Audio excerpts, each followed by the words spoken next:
Good morning, good afternoon, wherever you are in the world. I'm Jessica McElveen. I'm a child behaviour and family dynamic specialist and practitioner. So let's chat about 8 and 9 for girls. Let's chat about it. I had a friend of mine come to me a couple of weeks ago and say, Jess, what the heck happens at 8 years old for girls? So this mum in particular has never had meltdown issues, tantrum issues, emotion issues with her daughter at all.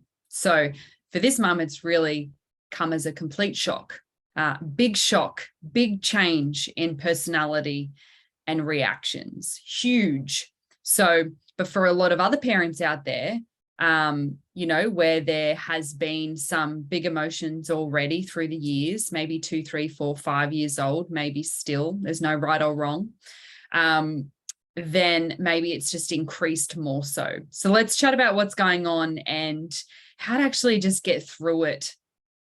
Because what I base any of my tools around is simply, very simply, what's going on for a child's brain, what part of the brain is functioning at that time, because as long as we're communicating to that part of the brain and that nervous system, we're going to be okay. It's when we try and communicate with a different area of the brain that's offline that all hell breaks loose and escalations happen and nobody ends up happy in that scenario. So we've got stomping, we've got huffing, puffing, we've got attitude, we've got moods, we've got talking back, we've got resistance, and we've got just moodiness, right? So at 8 and 9 years old, this is around the time when things start to get a little bit interesting for girls. Now, I'm interested to know, if you've got children around this age, daughters around this age, or you've got older ones and you look back, we've got some hormones starting to flood on in here. The hormones are creeping in. They're creeping in. So sometimes this can not only look like the huffing and the puffing and the attitude and the moods. It can be that problems start to arise in friendship groups at school. A lot of the times, this is when certain teasing or bullying or outcasting or just like those, bitchy arguments happen at school. So everything might have been clear sailing up until now, and then we've got these issues happening at school. So these hormones are creeping on in. We've got emotions all over the place. We've also got the start of really wanting to, as humans, we have this definitive desire to belong. That's always there.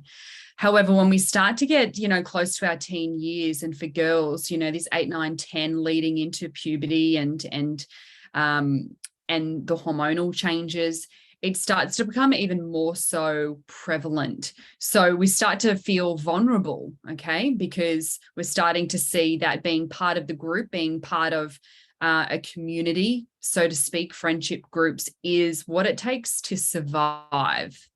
That's what it takes to survive. So, girls are really interested in belonging, doing whatever it takes to be in the group that they want to be in, and to make sure that they are, there might be some ways they try to dominate in that area too. So it's all coming from these biological needs of wanting to belong and all of these hormones coming through.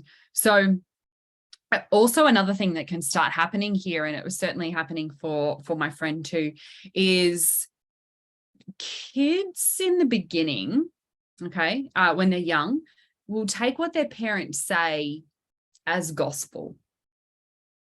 It's the truth, and that is it. However, when they start to get a little bit older and they start to get curious about other people's opinions, they start to get influenced by other people's opinions, you'll start to see that it changes and it evolves as, well, no, you don't know anything. My teacher knows more than you. I know more than you. This is not what my principal said or what Mrs. Smith said, or this is not what Casey's dad said. You're wrong. And so we've got this interest now in being, we've got this interest in other people's opinions and thoughts and facts and views on things other than the parents. And this can cause some conflict as well, and some navigating for the parents when maybe that hasn't been there before. So all of this compounded with this little body that is now starting to flood in with some hormones, which means that their capacity to handle the emotions decreases a bit. So it decreases. So it means that the explosions are there, because it's just, just imagine this body inside. It's just feeling irritable. Okay, we've got hormones coming in. It's not something they're used to. It leads to emotions. Let's face it. We know this as adults. Come on, when our hormones are out of balance, or it's that, whatever's happening with your time of the month. For some women, that's how it works. So we've got, even for men, certain hormones. So we've got this flood in, and we're just trying to learn how to navigate it, but it leads to frustration, tension, irritability. It's just shaking underneath the surface. And that shaking will show up as the stomping. The shaking will show up as the huffing. The shaking will show up as the stomping, and the mood, right? Or the attitude. That's how it'll show up. So it's a normal part of the process. We're certainly not getting away with it. It's there. And it doesn't, one of the big things to make note of, it doesn't mean there's this lack of respect going on. And also if that's there for you, that's something to explore anyway on your own. But it doesn't mean that.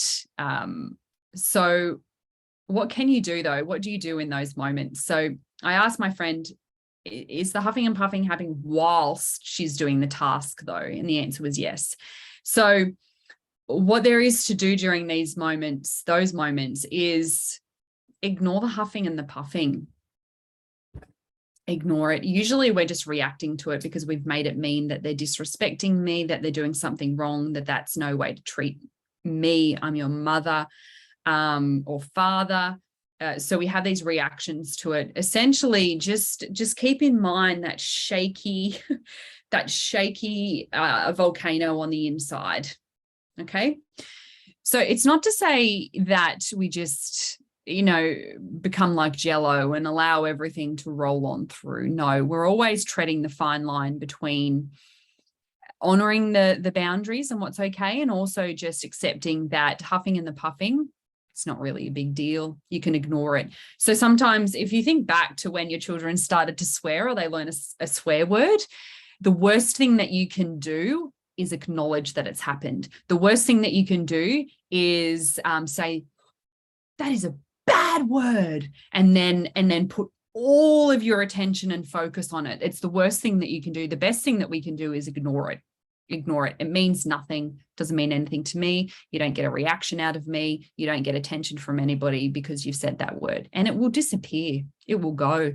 Children only ever do things repetitively because it gives a certain reaction or desired outcome that they want. It's how adults work too.